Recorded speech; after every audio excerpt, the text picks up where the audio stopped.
এই বিষয়গুলো নিয়ে কথা বলতে চাই। একটা হলো যে ইরান, একদিকে তারা ইরাকের ইদরিবে মার্কিন ঘাঁটি এবং কুর্দিদের ঘাঁটি টার্গেট করে হিট করেছে, পাশাপাশি হুতিরা সৌদি আরবে অ্যাটাক করেছে। অন্যদিকে আমেরিকার বিরুদ্ধে ইরান দুটো বিগ প্ল্যানে মাঠে নেমেছে, আর এই দুটো প্ল্যান আমেরিকাকে ভালো দুর্বল করে ফেলেছে। অন্যদিকে এই যুদ্ধে, অর্থাৎ আমেরিকা ইসরায়েলের এই যুদ্ধ শেষে বিভিন্ন গণমাধ্যম বলছে পশ্চিমা দুনিয়ার নির্বাচনে ডোনাল্ড ট্রাম্প এবং নেতানিয়াহু হেরে যাচ্ছেন। পাশাপাশি মক্কা চুক্তি নিয়েও আলোচনা থামছে না, বাড়ছে। সৌদি আরব তার নতুন জোটে 15টি রাষ্ট্রকে সম্পৃক্ত করছে কার বিরুদ্ধে, আর থাকছে বাংলাদেশ প্রসঙ্গ। বাংলাদেশে এখন আমরা বলতে পারি পুরনো রাজনীতিতে আবার ফিরে যাচ্ছে। আমরা দেখতে পাচ্ছি আমাদের স্বরাষ্ট্রমন্ত্রী, যিনি এখন এলজিআরডি মন্ত্রী হবেন, তার ছেলে বিশাল অঙ্কের টাকার কাজ পেয়েছে। এই রাষ্ট্রে এটা বন্ধ হবে কবে?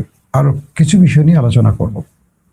চলেন প্রথম একটা একটা করে আপনাদের খবর দেওয়ার চেষ্টা করছি। প্রথম, ইরাকে যে কুর্দিস্তান এবং আমেরিকার যে ঘাঁটি রয়েছে যেখানে ইদরিব, সেখানে ইরানের ড্রোন অ্যাটাক হয়েছে।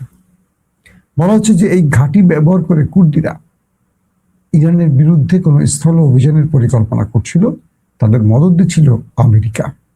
পাশাপাশি বলা হচ্ছে যে আমেরিকা এই ঘাঁটিটি ব্যবহার করে ইরানে আক্রমণ করার পরিকল্পনা করছিল। তাই অগ্রিম ইরান সেই ঘাঁটিগুলোকে ড্রোন অ্যাটাক চালিয়েছে।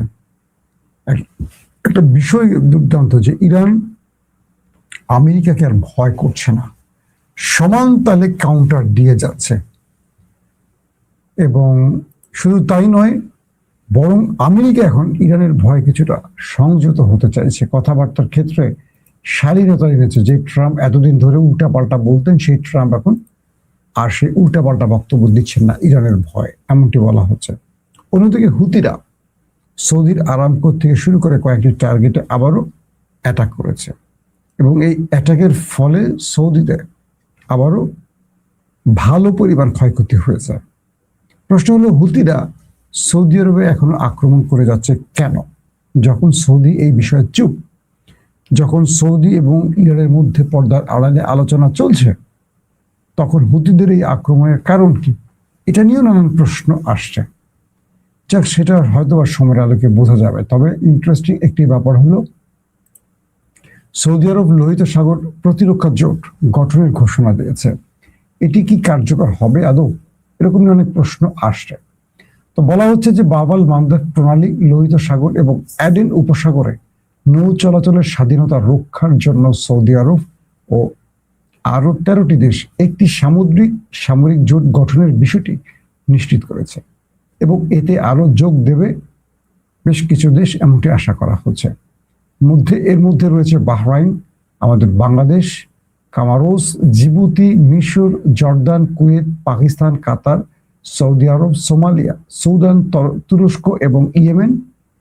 আরো কিছু দেশ আসতে যাচ্ছে। এখন ইয়েমেন শুনে একটু থমকে যাবেন। ইয়েমেনে কিন্তু দুইটা সরকার, একটা হুতি সরকার, একটা সৌদি সমর্থিত সরকার। তো সৌদি প্রতিরক্ষা মন্ত্রণালয় জানিয়েছে যে 15টি দেশ একটি ঘোষণাপত্রে স্বাক্ষর করেছে, যার মধ্যে 13টি দেশ এখন পর্যন্ত পূর্ণাঙ্গভাবে জোটে যোগ দিয়েছে। 30শে জুলাই মন্ত্রণালয় যৌথ সামুদ্রিক প্রতিরক্ষা সহযোগিতা জোরদার করার একটি কাঠামো হিসেবে বহুজাতিক সামুদ্রিক প্রতিরক্ষা জোট গঠনের ঘোষণা দিয়েছে। মন্ত্রণালয়টি এই জোটকে একটি উন্মুক্ত আন্তর্জাতিক জোট হিসেবে বর্ণনা করেছে, যা এর লক্ষ্য নীতির সঙ্গে একমত এমন সকল দেশে যোগদানকে স্বাগত জানায়, এবং আরো জানিয়েছে যে এটি নতুন সদস্যদের আবেদন গ্রহণ অব্যাহত রাখছে।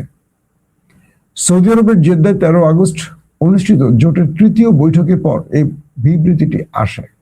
এর মাধ্যমে জোটটি প্রাতিষ্ঠানিক ও কার্যনির্বাহী সক্রিয়করণের পর্যায়ে প্রকৃতভাবে প্রবেশ করল। আচ্ছা, এখন একটা বিষয় তৈরি হতে পারে যে এই জোটটার মধ্যে কিন্তু আমরা একটা দেশকে পাইনি, তার নাম হলো ইরান। তার মানে এই জোটটা কি ইরানের বিরুদ্ধে কাজ করবে? এই প্রশ্ন আসতেই পারে। আবার পাকিস্তান এই বিষয়টি তাদের স্বরাষ্ট্রমন্ত্রী মহসিন নাকভির মাধ্যমে ইরানকে আশ্বস্ত করেছে যে জোটটি ইরানের বিরুদ্ধে নয়, আসলে চলছে। এটা নিয়ে আমি একটা আসলে কয়েকদিন ধরে প্ল্যান করছি, এটা লাইভ করবো, পুরো আলোচনাটা তুলে ধরার জন্য। আমার সাথে আর ওয়ালিদ ভাইয়ের সাথে টাইমিংটা হচ্ছে না, দুজনের টাইমটা একটু বেড়া হয়ে গেছে। দর্শক, তারপরে যে গুরুত্বপূর্ণ খবর সেটি হলো আইআরজিসি যিনি নতুন কমান্ডার হয়েছেন, প্রধান রিয়ার অ্যাডমিরাল আলী ওসমানী বলেছেন যে হরমুজ প্রণালী বন্ধ রয়েছে এবং মার্কিন কর্মকর্তাদের ঘোষণা ও বিবৃতির পরিবর্তে সরেজমিনে প্রকৃত বাস্তবতা পর্যবেক্ষণ করা উচিত। আইআরজিসির নৌবাহিনীর কমান্ডার পুনর্ব্যক্ত করেছেন যে কৌশলগত ও এই জলপথটি বন্ধ রয়েছে এবং সকল সামুদ্রিক চলাচলের উপর তিনি পূর্ণ চূড়ান্ত প্রতিষ্ঠা করেছেন। এই ব্যক্তি যার কথা বলছি, অ্যাডমিরাল আলী ওসমাই, তিনি হলেন তাদের নৌ কমান্ডার প্রধান আইআরজিসি এবং তিনি হরমুজটাকে কন্ট্রোল করছেন এবং আমেরিকা ইসরায়েল তাকেই টার্গেট করছে বারবার, কিন্তু তাকে কিচ্ছু করতে পারছে না। তিনি আরো বলেন যে প্রণালীতে কোনো গতিবিধি আইআরজিসি নৌবাহিনীর সতর্ক নজর এড়াতে পারছে না, পুরোটাই তারা কন্ট্রোলে রাখছে এবং নজরদারির মধ্যে রেখেছে। তিনি জোর দিয়ে বলেন যে প্রকৃত পরিস্থিতি মার্কিন কর্মকর্তাদের দেয়া বিবৃতির ভিত্তিতে নয়, বরং মাঠ পর্যায়ে বাস্তব কার্যক্রমের ভিত্তিতে হচ্ছে। অর্থাৎ আমেরিকা যে বারবার বলছে যে এটা তাদের কন্ট্রোলে আছে হরমুজ প্রণালী, এটা ভুয়া, এটা আমেরিকা মিথ্যা বলছে। বাস্তব পরিস্থিতি বলছে এখানে কোনো জাহাজ ইরানের অনুমতি ছাড়া ঢুকতে পারছে না, বেরোতে পারছে না। এখন বিশ্ব পরিস্থিতি যাচ্ছে আসলে কোন দিকে? আসেন ইরানের এই খবরটি দিয়ে আমরা আন্তর্জাতিক খবর শেষ করে বাংলাদেশের প্রসঙ্গে আসব। ইরান এই মুহূর্তে দুটো পরিকল্পনা নিয়ে কাজ করছে। প্রথম পরিকল্পনা, আসছে নির্বাচনে ইসরায়েল এবং অর্থাৎ প্রায় 70, 71 বা 72 দিন পর ইসরায়েলের নির্বাচন, নেতানিয়াহু এই নির্বাচনে হেরে যাচ্ছেন, এটা তাদের গণমাধ্যমের অগ্রিম জরিপগুলো বলছে, এবং বিরোধী মত বিজয় লাভ করতে পারেন। তো নেতানিয়াহু দুটো প্রক্রিয়া আছেন, তিনি যখন বুঝবেন যে তিনি হেরে যাচ্ছেন কনফার্ম, তিনি হয়তো নতুন ফ্রন্টে যুদ্ধ করে আবার যুদ্ধ শুরু করবেন যাতে নির্বাচনটা আবার পেছায়, অথবা তিনি যদি নির্বাচনে বাধ্যতামূলক নির্বাচন করতেই হয়, তিনি যদি হেরে যান, তিনি চাইবেন ওই সংখ্যক আসন নিতে যে আসন পেলে ইসরায়েলে কেউ এককভাবে ক্ষমতায় বসতে পারবেন না। তাহলে সেই কোয়ালিশনে তাকে গুরুত্বপূর্ণ পদে রাখতে হবে, জায়গা রাখতে হবে, যাতে করে তিনি আবারও তার কন্ট্রোল বজায় রাখতে পারেন। তো ধারণা করছি ইসরায়েলে বোধহয় 61 মতো আসন পেলে ক্ষমতা বসা যায়। তো এই মুহূর্তে বিরোধীরা নেতানিয়াহুর চেয়ে বেশি স্ট্রং পজিশনে আছে। অন্যদিকে মধ্যবর্তী নির্বাচন হতে যাচ্ছে আমেরিকায়। আপনারা জানেন যে একটা প্রেসিডেন্ট নির্বাচনের 4 মাস পরে আমেরিকা নির্বাচন হয়, সেখানে ট্রাম্প হারার সমূহ সম্ভাবনা আছে, মার্কিন জনমত জরিপ তাই বলছে। এই পরিস্থিতিতে ট্রাম্প ইরান থেকে একটা এক্সিট রুট চাইছেন এবং জনগণকে আশ্বস্ত করার মতো কিছু চাইছেন।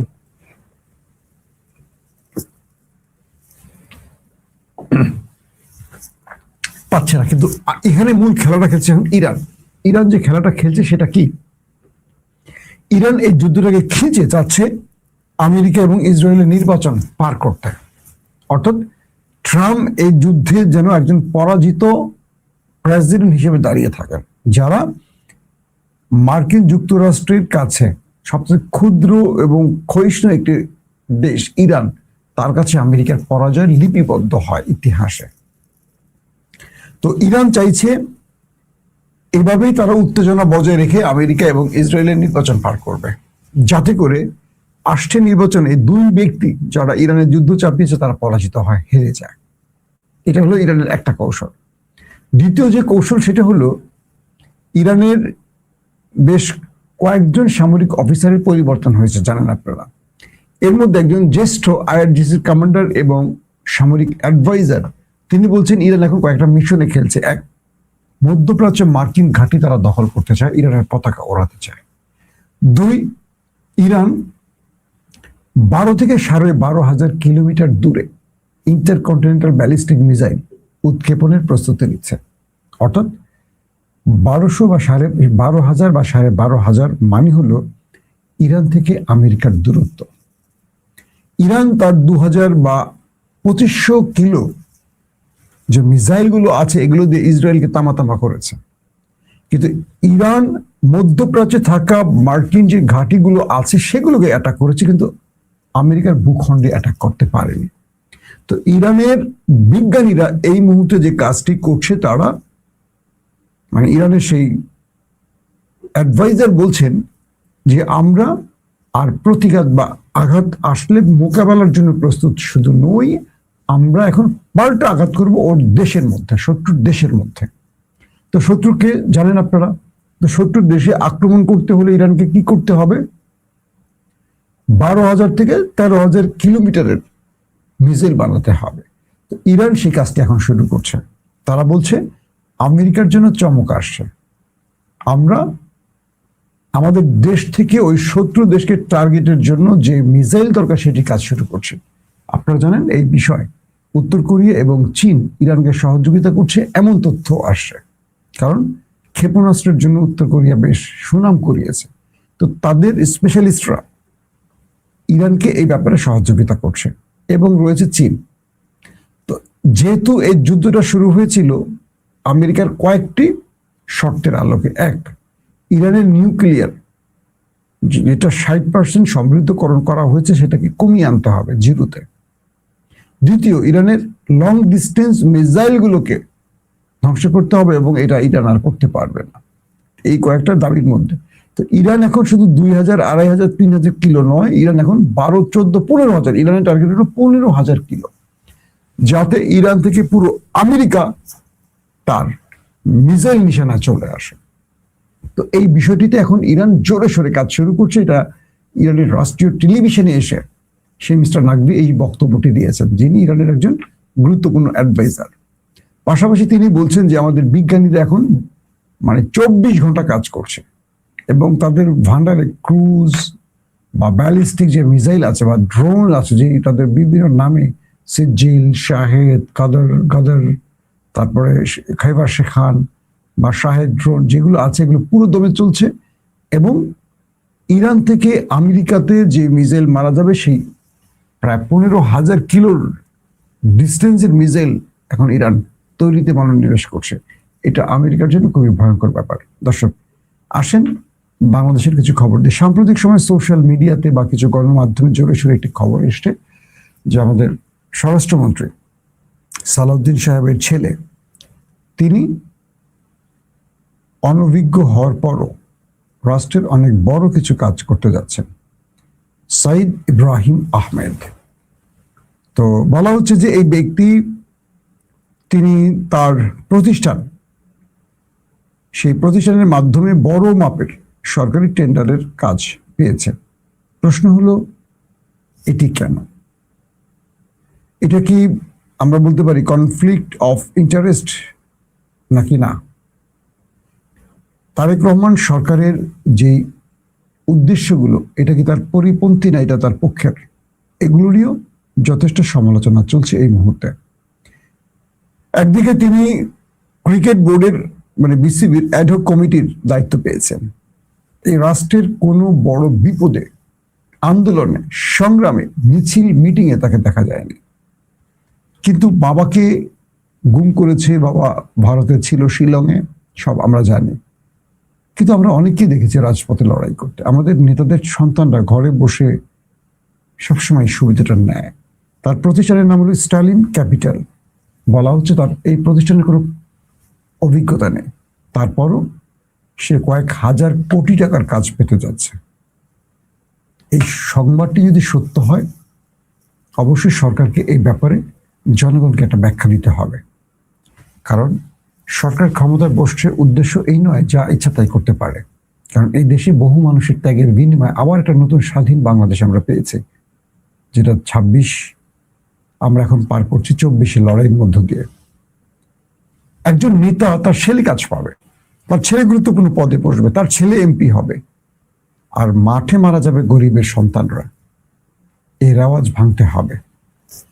সবচেয়ে আফসোসের ব্যাপার হলো দেশের জনগণই এই রেওয়াজটাকে ভাঙতে পারে না। আমার ছেলে, আপনার ছেলে, আমার ভাই, আপনার ভাই গুলি খাবে, রাজপথে জীবন দেবে, গুম হবে, ক্রস ফায়ারে মরবে। নেতার ছেলেরা লন্ডনে থাকবে, আমেরিকা থাকবে, অস্ট্রেলিয়া থাকবে, সুইজারল্যান্ডে থাকবে, কানাডা থাকবে। সেখান থেকে এসে ক্ষমতায় বসে পড়বে, গুরুত্বপূর্ণ পদে বসবে, আগামীতে মন্ত্রী হবে, এমপি হবে, সাদা পাজামা পাঞ্জাবি পরে ঘুরবে। আমি আপনি রোদে বৃষ্টিতে কষ্ট করব, জীবন দেব, এটা বন্ধ হওয়া খুব জরুরি। যে বাংলাদেশটাকে আওয়ামী লীগ হরিলুটের মাধ্যমে ধ্বংস করেছে, সেই দেশটা আর যেন ধ্বংস না হয়। চারদিকে মানুষের মধ্যে অসন্তোষ বাড়ছে, বিদ্যুৎ গ্যাস সংকট, অতীতের সকল রেকর্ড ভাঙতে যাচ্ছে বিদ্যুৎ সংকটে। সরকার দোষ দিচ্ছে আওয়ামী লীগকে, আওয়ামী লীগ ক্ষমতায় 15 বছর এসে দোষ দিয়েছে বিএনপিকে। দোষারোপের রাজনীতি বন্ধ করে, লুটপাট বন্ধ করে বাংলাদেশের মানুষের সেবা দানে সরকার সচেষ্ট থাকবে, এটা আমাদের টার্গেট, আমাদের দাবি। প্রশ্ন হলো, যারা নেপথ্যে বসে সামিটের মতো প্রতিষ্ঠানকে কাজ দেবেন, ভারতীয় প্রতিষ্ঠানগুলোকে কাজ দেবেন, যারা নিজেদের অনভিজ্ঞ প্রতিষ্ঠান বা নিজের সন্তান, নিজের ভাই, নিজের নামে, নিজের শ্বশুরবাড়ির নামে প্রতিষ্ঠানকে কাজ দিয়ে রাষ্ট্রের টাকা লুটবেন, তারা কি এই সংকট দূর করতে পারবেন? কখনো পারবেন না। রাষ্ট্রের উচিত এই বিষয়গুলোকে বন্ধ করা।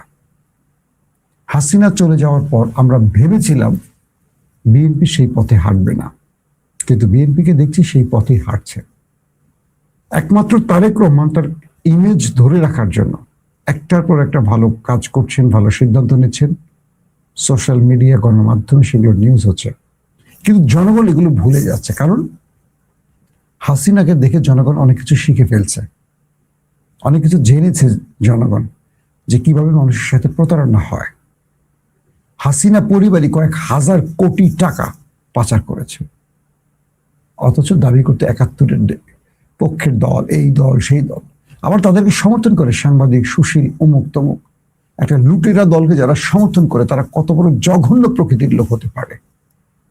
আমরা বিশেষ করে জিয়া পরিবার এই কাজটি করেনি, করবে না, কিন্তু জিয়া পরিবারের সঙ্গে থাকা বাকি মানে লিডাররা কি করছে, জিয়া পরিবারকে সেই লাগাম টানতে হবে। অতীতেও তারেক রহমানের কোমর ভেঙেছিল এইসব দুষ্ট লোকদের কারণে, যিনি 1 টাকা লুটপাট করেননি এবং প্রমাণ করতে পারেনি হাসিনা সরকার তারেক রহমানের নামে বা জিয়া পরিবারের বিরুদ্ধে, কিন্তু সাজা ভোগ করতে হয়েছে তারেক রহমানকে, কোকো ভাইকে।